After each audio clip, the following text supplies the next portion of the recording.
Assalamualaikum warahmatullahi wabarakatuh. Salam budaya, salam sejahtera, rahayu, rahayu, rahayu.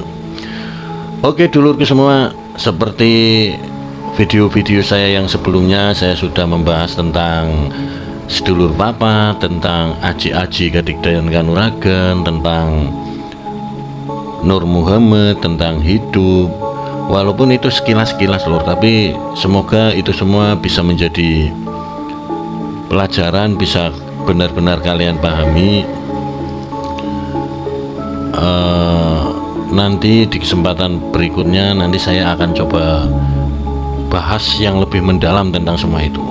Nah, di video saya kali ini saya ingin sedikit berbagi tentang cara penggunaan. Sebelum kita mengerti tentang cara penggunaan, kita harus mengerti terlebih dahulu apa yang terjadi di dalam tubuh kita.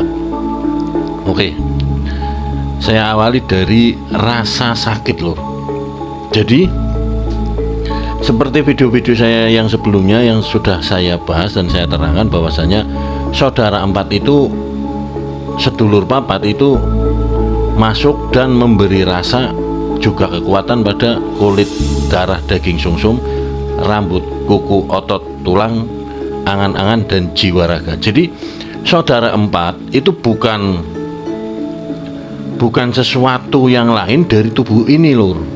Saudara empat itu real, murni, sukma, nafsu daripada tubuh ini. Jadi yang punya kulit, darah, daging, dan sungsum itu yo si Alwama, saudara kita nomor satu. Yang punya rambut, kuku, otot, dan tulang yo Amara, saudara kita nomor dua. Yang punya angan-angan, rasa, pikiran yo Sophia, saudara kita nomor 4. Dan yang punya jiwa raga itu Mutmainah, saudara kita nomor 4. Jadi alias jiwa raga ini sebenarnya hawa nafsu. Jiwa raga ini, tubuh ini sebenarnya sedulur papat secara lahiriah. Sedulur papat secara lahiriah, ada sedulur papat secara batiniah, berarti dia berbentuk sukma. Berbentuk sukma. Lah itulah yang sering dijadikan orang-orang zaman dahulu, para leluhur kita, sebagai daya kekuatan magic, kekuatan magis. Jadi memang itu yang empat itu memang karena dia itu sukma daripada raga, ya fungsinya ya melindungi raga lur. Mereka semua melindungi raga. Mereka marah itu yo untuk membela raga ini. Mereka amarah bisa marah sampai berkelahi, bertengkar sama orang lain, itu untuk membela raga ini, karena memang raga ini itu yuk dia. Mereka itu sukma daripada raga ini, memang begitu loh. Lah kita sebagai manusia, kita kesadaran itu bertugas untuk menjaga mereka, membimbing mereka ke jalan yang benar, ke jalan yang lurus. Agar apa? Agar mereka tidak menjadi makhluk, karena pada dasarnya mereka itu memiliki sifat hewani yang kuat. Jadi kita itu ibarat penggembala lur. Kita itu penggembala, kita sedang menggembalakan 4 kambing. Lah 4 kambing itu hawa nafsu kita itu sedulur papat itu Alwama, Amarah, Sophia, Mutmainah. Agar apa? Agar dia nggak makan tanaman orang lain, agar dia nggak merugikan orang lain. Kalau dibiarkan nggak ada kita, mungkin mereka menjadi makhluk, mungkin tubuh ini menjadi makhluk. Seperti orang gila contohnya, dia sudah nggak ada kesadarannya, alias manusianya itu sudah mati, tinggallah tubuh itu. Lah kita tahu bahwa tubuh itu sebenarnya sedulur papat itu, sedulur papat itu sukma daripada tubuh itu yang menghidupi tubuh itu. Kan kita tahu sendiri sifat daripada orang gila, mau seenak-enaknya dia, persis seperti hewan. Karena memang saudara empat itu memiliki sifat hewani yang kental, dan kita sebagai kesadaran, kita sebagai manusia itu diutus tujuannya untuk menggembalakan yang empat itu agar tidak merugikan, justru malah sebaliknya agar bisa menguntungkan buat orang lain, bisa berguna buat orang lain, buat hidup-hidup yang lain, begitu loh. Lah makanya ketika kulit ini dicubit kok kerasa sakit, terus telinga ini kok bisa mendengar, dan mulut ini kok bisa berbicara, bisa ngomong, pita suara ini bisa bergetar, lidah ini bisa mengucapkan kata yang jelas. Sebenarnya itu semua itu siapa loh? Itu semua itu sebenarnya saudara empat itu loh. Ketika kita dicubit kulit kita merasakan sakit. Yang sakit itu sebenarnya bukan kita. Kita sebagai kesadaran hanya menerima aduan, menerima laporan daripada saudara empat kita. Misal kita dicubit kulitnya, kita merasa sakit. Si Aluama yang merasa sakit, bukan kita sebenarnya. Nah, si Aluama ini karena dia tidak punya wewenang, dia tidak punya kekuasaan untuk menggerakkan tubuh ini, untuk mengiyakan keinginan itu, maka dia apa? Dia laporan sama kita sebagai kesadaran. Kita itu sebagai kesadaran. Dia berusaha lapor sama kita. Dia berusaha protes. Agar apa? Agar tubuh ini itu kita bawa untuk membalaskan rasa sakit dia loh. Makanya seringkali di dalam hati kita, di dalam pikiran kita itu bertarung. Ketika misal telinga kita itu kan amarah, telinga itu amarah. Jadi hawa nafsu saudara empat itu punya, kalau dalam Jawa itu lawang, punya pelawangan, punya pintu. Mereka itu punya pintu.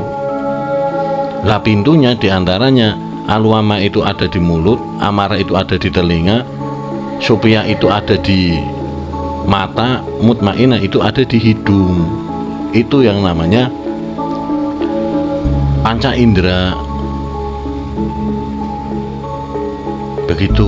Jadi ketika kita melihat, misalkan bagi para laki-laki, ketika kita melihat cewek yang cantik padahal kita sudah punya istri, terus kita menginginkannya, kita seakan-akan mengagumi keindahan dia dan ingin memilikinya, itu sebenarnya yang bermain di situ itu Supia dari alam angin, yang pintunya memang ada di mata. Jadi ketika dia melihat apapun tuh dia merasa pingin. Yang merasa pingin itu sebenarnya Supia itu yang dari alam angin. Lah kalau amarah itu pintunya ada di telinga. Jadi ketika dia mendengarkan sesuatu yang kurang enak atau mungkin ejekan dari orang lain ke kita, atau mungkin hinaan dari orang lain ke kita, amarah dari orang lain ke kita, saat kita mendengar kita marah, karena memang amarah itu pintunya ada di telinga. Makanya dalam sholat pun, dalam wudhu itu kita berkumur kepala, terus telinga, hidung menghirup air. Itu memang harus dibersihkan, itu syariatnya seperti itu ketika kita wudhu. Jadi mulut dibersihkan, kumur-kumur, agar apa? Apa yang kita omongkan itu menjadi baik, enggak ikut omongan Aluama. Apa yang telinga dibasuh, agar apa? Telinga kita itu menjadi suka mendengarkan sesuatu yang baik, enggak mendengarkan sesuatu yang berbau amarah, nggak ngikutin amarah kita loh.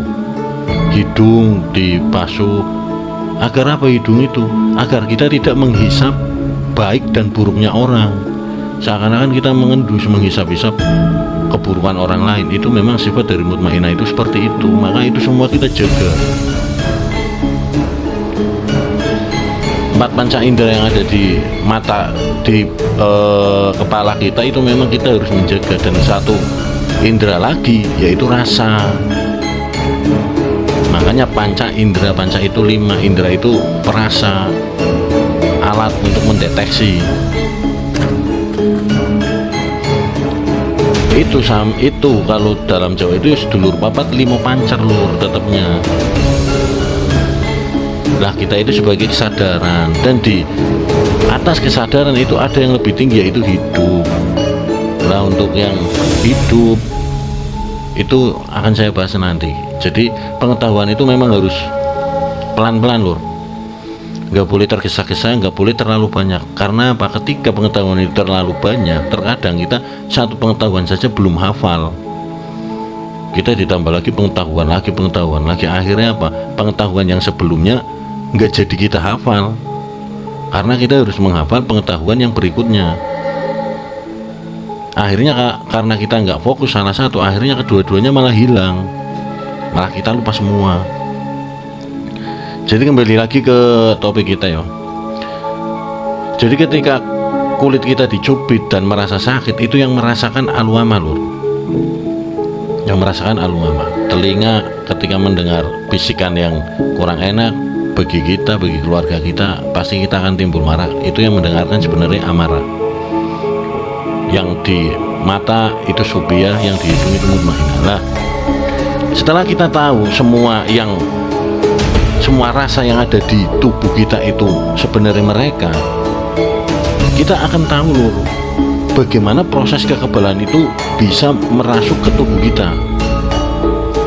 Jadi ibaratnya begini loh, ketika kita melakukan ibarat kata kita melakukan puasa muti atau puasa patigeni untuk menjalani, untuk berpuasa muasain ilmu tertentu, misalkan seperti aji kekebalan, itu sebenarnya kalau bentuk mantra, bentuk ajian itu bukan energi dari luar masuk ke dalam diri kita lur, nggak semacam itu. Sebenarnya bait mantra itu adalah kunci untuk membuka segel. Jadi ibarat kata tubuh kita dengan segala energinya, dengan segudang energi yang ada di dalamnya itu, mereka nggak aktif sepenuhnya. Karena apa? Mereka tersegel. Lah bait mantra tersebut yang kita puasain itu secara otomatis akan membuka, ketika itu kita puasain terus kita baca, itu akan membuka energi-energi tertentu sesuai dengan bacaan tersebut. Misalkan kok mantranya mantra kekebalan anti pukul, maka dia akan membuka energi tertentu di dalam diri kita yang fungsinya memang kekebalan anti pukul. Lah itu semua segala macam jenis kekebalan dari ajian-ajian itu, mantra-mantra itu semua yang berperan itu saudara empat, karena saudara empat yang punya kulit, daging, darah, dan sumsum, rambut, kuku, tulang, dan otot, angan-angan, dan jiwa raga. Karena raga ini itu milik saudara empat itu. Sebenarnya kekuatan-kekuatan itu yang memiliki saudara empat tersebut. Saudara empat membangkitkan kekuatan tertentu sesuai bait mantra yang kita baca. Karena bait mantranya yang kita baca itu untuk membuka ilmu kekebalan anti pukul, misalkan yang dibuka oleh saudara kita yang anti pukul, akhirnya tubuh kita akhirnya kebal anti pukul. Lah jika kita tahu bahwasanya sebenarnya kekebalan dan energi kekuatan itu milik saudara empat semua, berarti yang lebih tinggi kan bukan kekebalan itu, bukan ajian-ajian itu lur, tapi sebenarnya yang lebih tinggi itu saudara empat itu. Terus saudara empat itu di dalam ilmu Jawa itu ada juga yang dibuat sebait mantra, sebagai ajian, dia harus dipuasain juga. Ada juga lur seperti itu, karena memang pengetahuan leluhur kita yang benar-benar istimewa. Mereka bisa meracik, meramu semuanya, menyuguhkan semua dalam satu bait mantra untuk digunakan kita yang nggak mampu, yang pikirannya nggak mampu menyentuh ke ilmu tataran itu, ke level itu.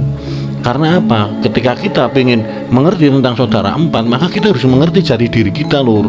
Kita harus mengupas seluruh yang ada di tubuh kita, baik yang merasakan sakit itu apa, yang merasa marah itu apa, jati diri kita pribadi sebenarnya apa, hidup itu apa. Memang kita harus mengerti semua itu ketika kita mau full sempurna memahami saudara empat.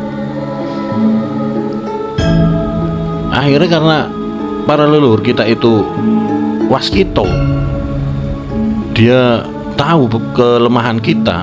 Nggak mungkin semua orang bisa pikirannya bisa sampai ke situ, bisa memahami semua itu. Akhirnya apa? Demi anak cucu mereka apa, membuat sebait mantra tentang saudara empat pun dibuatkan sebait mantra untuk digunakan. Ibaratnya itu orang-orang setelah leluhur kita itu instan tinggal puasa dan dapat ilmunya. Tapi kalau orang-orang dulu, para leluhur kita itu nggak semacam itu. Dia mencari jati diri itu dengan bertapa di gua-gua, menyepi, meninggalkan duniawi. Tubuh ini digigit nyamuk yang nggak dirasakan, ada ular matok kita nggak merasakan itu. Benar-benar duniawi, raga ini itu ditinggal. Dia menjadi ruh Nur Muhammad, dia fokus ke Nur Muhammad agar bisa menyatu dengan Nur yang maha besar, agar bisa bertemu dengan Tuhan. Setelah pertemuan itu barulah mereka mendapat pencerahan, mendapat pengetahuan. Setelah mendapat pengetahuan baru mereka bisa meramu membuat sebuah mantra aji-aji kadigdayan kanuragan, begitu lur. Jadi contoh yo, kekebalan itu pasti masuknya ke kulit, daging, darah, dan sungsum.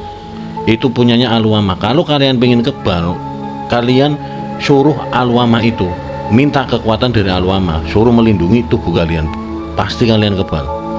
Asalkan kalian tahu loh siapa itu Aluwama, amarah, supiyah, dan mutmainah. Kalian harus benar-benar paham itu. Makanya saya ngomong dari awal-awal, bukan masalah didengarkannya, tapi dipahaminya. Dipahamilah sepaham mungkin.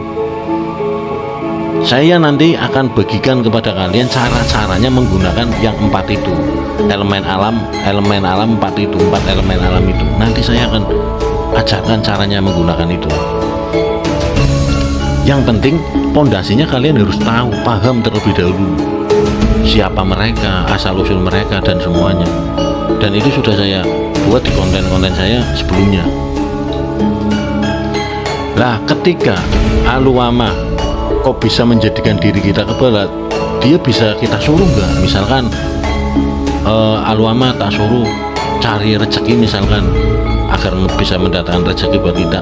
Bisa lur, sangat bisa, karena mereka berempat hawa nafsu itu berbentuk sukma, berbentuk jiwa. Jadi dia memiliki badan halus. Tapi mereka bukan kita loh, mereka bukan kita. Sekali lagi, mereka bukan kita. Antara kita dan mereka itu berbeda. Karena mereka memiliki badan halus, mereka bisa kita suruh. Bahkan yang lebih ekstrim, mereka kita suruh untuk jahil sama orang, itu bisa loh. Misalkan aku benci sama si A, saya nyuruh saudara 4 itu buat ngerjain si A itu pasti akan dikerjain. Misalkan saya suka sama seseorang, saya suruh saudara 4 itu untuk menjadikan orang tersebut suka sama saya, bisa, sangat-sangat bisa lur, karena mereka itu berbentuk sukma. Nah, itu baik atau enggak, halal atau enggak? Kalau bicara baik atau enggak dan halal atau enggak, saya katakan itu semua itu datangnya dari Allah, datangnya dari Tuhan. Kita itu nggak punya daya apa-apa loh. Setelah kita nggak punya daya apa-apa, kita dimasukkan ke tubuh, kita dikasih tubuh, kita dimasukkan ke tubuh bayi. Setelah itu bayi lahir ke dunia. Di dunia si bayi dan kita dibekali alat, dibekali pendamping, yaitu sedulur 4 itu. Kalau dalam Islam dinamakan korin, malaikat papat. Ada yang menyebut juga seperti itu, malaikat papat. Kita diberikan pendamping itu 4 itu. Lah 4 itu sebenarnya apa? 4 itu alat buat kita untuk bertahan hidup, untuk menyelesaikan segala masalah yang ada di dunia. Jadi Tuhan Allah itu tidak mengajarkan kita hambanya untuk menjadi anak mami, anak yang manja, apa-apa minta gitu. Itu enggak diajarkan sama sekali. Tuhan Allah itu mengajarkan kita untuk menjadi orang yang mandiri.